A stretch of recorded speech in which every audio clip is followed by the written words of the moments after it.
presentation is by Evelyn Nuno. Hello, my name is Maryainsworth. I was a mechanic, Canadian cardiologist. I was born in 1913. I died in 1999. I was known for string recreation. String recreation was a technique used for activating how attachments varies among children. I was inspired to study ecology by American Spectatus. Million makes double. I studied at the University of Toronto. I earned a bachelor's degree in 1935, a master's degree in 1936, and a PhD in 1936. I entered. Okay. The Women's Canadian Art Army, 1942. I moved to Marion in 1944. I did diagnostic work at Psychiatric Hospital. Lectured at Johns Hopkins University. In 1963, I joined the Baltimore Moore Project. The project modeled situations with their mothers and children have become known as the strange situation. The project began with every home visits to 26 families after a child's birth. And after 12 months, they ended. Patterns of the day of heavier infants.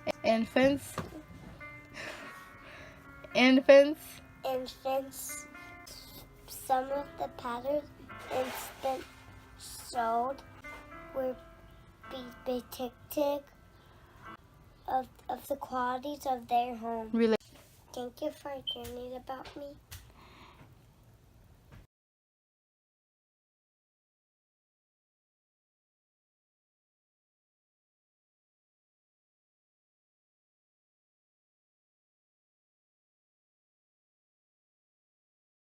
The strange situation procedure consisted of 8 episodes.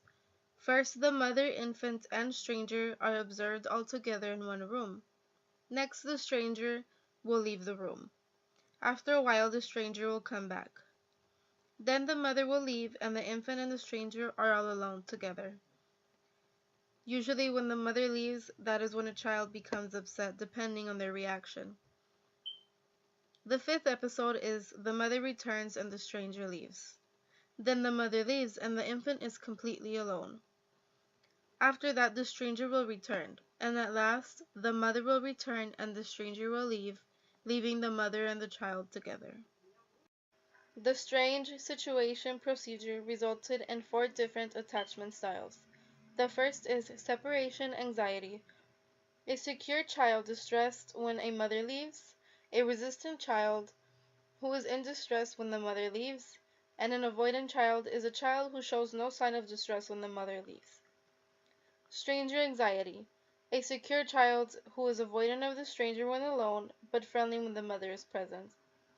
A resistant child would be an infant who avoids the stranger and shows fear. An avoidant child would be an infant who is okay with the stranger and plays normally when the stranger is present. Reunion behavior style. A secure child would be positive and happy when the mother returns. A resistant child would be an infant who approaches the mother but resists contact, and, in some cases, may push her away. An avoidant child is an infant who shows little interest when the mother returns. Other styles would be consisting of a secure child who uses the mother as a safe base to explore their environment. A resistant child is an infant who cries more and explores less than the other 2 types.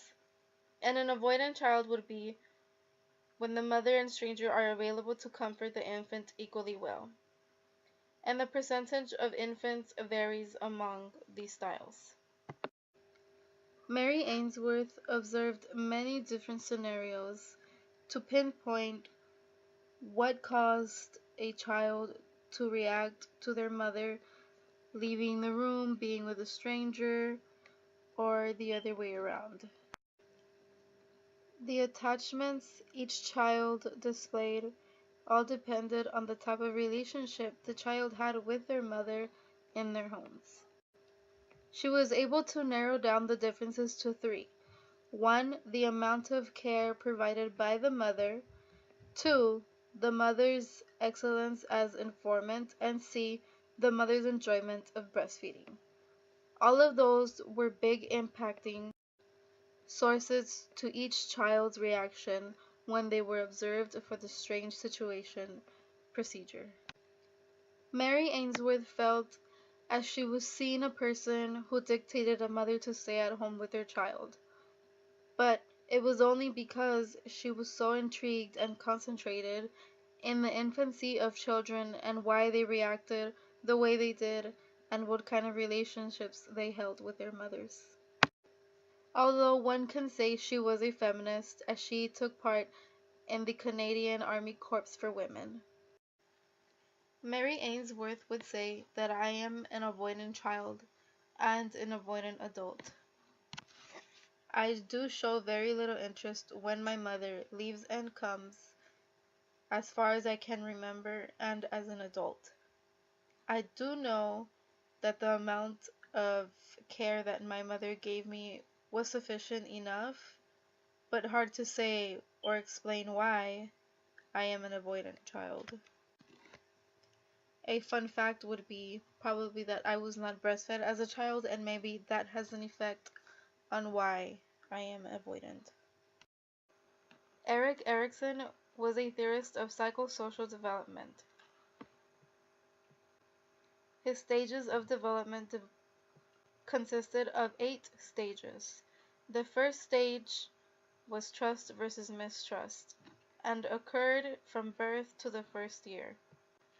Throughout that year, infants learn to trust that their caregivers will meet their basic needs. If the needs are not met, then mistrust will occur, suspicion, and even anxiety may develop. This goes hand in hand with Mary Ainsworth's theory as well. But her factors were quite different and depended on the mother, whether she spent enough time caring for the child or breastfeeding the child, or happy to do it. Erik Erikson focused on the experiences the child had with their caregiver. I chose Mary Ainsworth because of her focus on infancy and children. My major is child development, and my main focus is children and the way they develop and what kind of relationships they hold, positive or negative attachments with their parents and caregivers and guardians. I know a lot about Erik Erikson already, so I thought it would be a very great idea to work on Mary Ainsworth.